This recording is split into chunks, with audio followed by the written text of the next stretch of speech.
Mondays. They arrive whether we're ready or not. For some, it's just another day.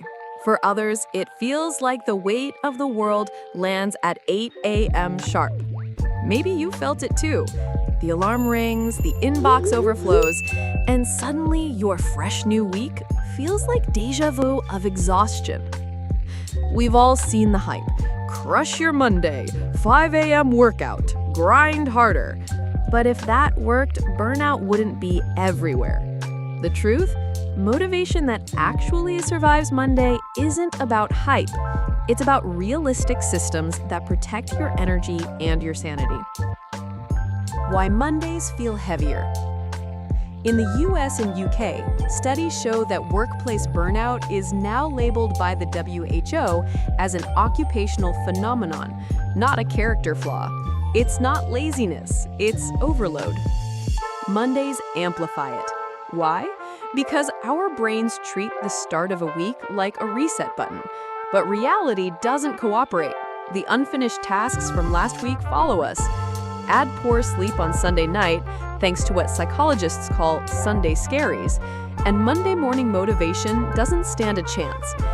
This is why chasing hype fails. A motivational video might pump you up for 10 minutes, but it doesn't rewrite the system you live in. What we need is different. A plan that isn't built on adrenaline, but on resilience.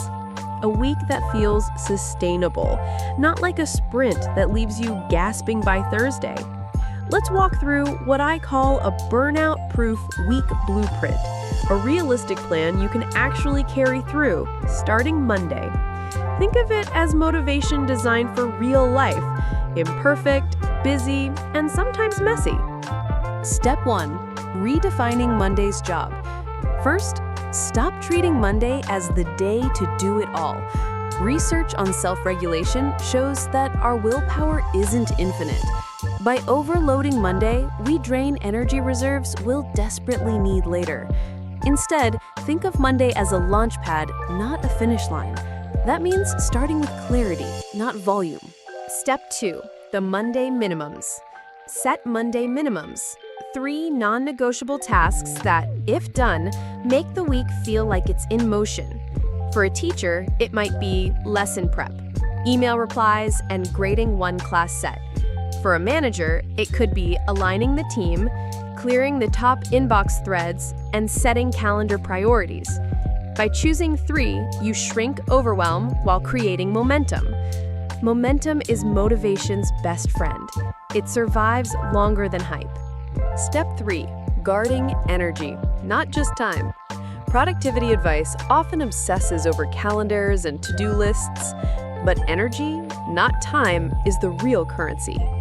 Sleep studies from the CDC show that adults who sleep fewer than 7 hours consistently perform worse, not just mentally, but physically. That means protecting sleep Sunday night is your first motivational strategy Monday morning. Yes, your bedtime is secretly your Monday armor. Step 4. The 2-track to-do list. On Mondays, we often misjudge how much energy we'll have. That's why I recommend a 2-track to-do list: high-energy track and low-energy track. On high-energy days, you tackle the deep work, the problem-solving, the creative pushes. On low-energy days, you switch tracks. Reply to emails, organize files, schedule appointments. Either way, you're progressing, without guilt or burnout.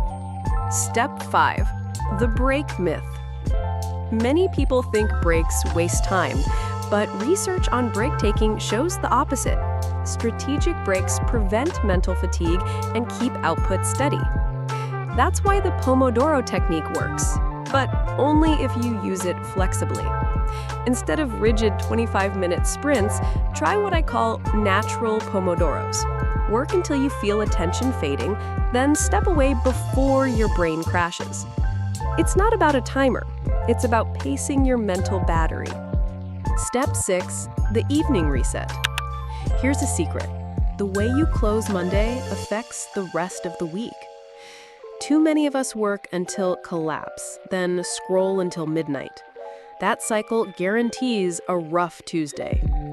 Instead, build a 20-minute evening reset. Write tomorrow's top 3 tasks, tidy your space, and step away from screens. Think of it as closing a chapter so the next one starts clean. Step 7. The science of tiny wins. Motivation researchers like Peter Gollwitzer have shown that implementation intentions, those if-then plans, make habits stick. Example, if it's 7 p.m., then I'll walk for 10 minutes. It's not glamorous, but it works because it's automatic. Mondays benefit from this too. Create tiny, automatic wins, like drinking water before coffee or sending one overdue email before the day snowballs.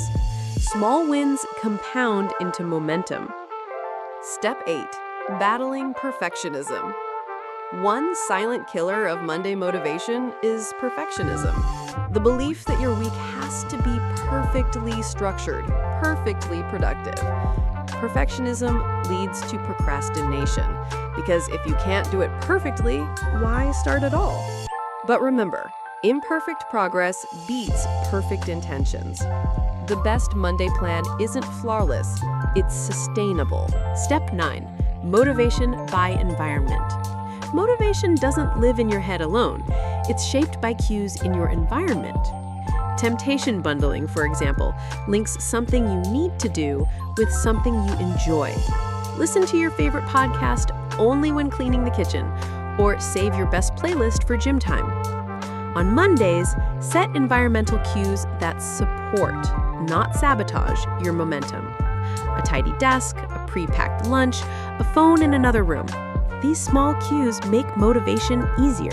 Step 10. Building a burnout-proof week. Here's the truth. A burnout-proof week isn't one where you do everything. It's one where you last until Friday without feeling crushed. That means designing for sustainability, clear priorities, realistic energy use, small wins, evening resets, and kindness to yourself when things don't go perfectly. Closing.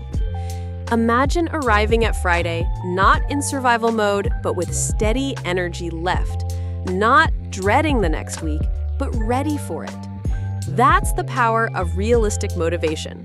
It survives Monday because it's not built on hype. It's built on systems that carry you through.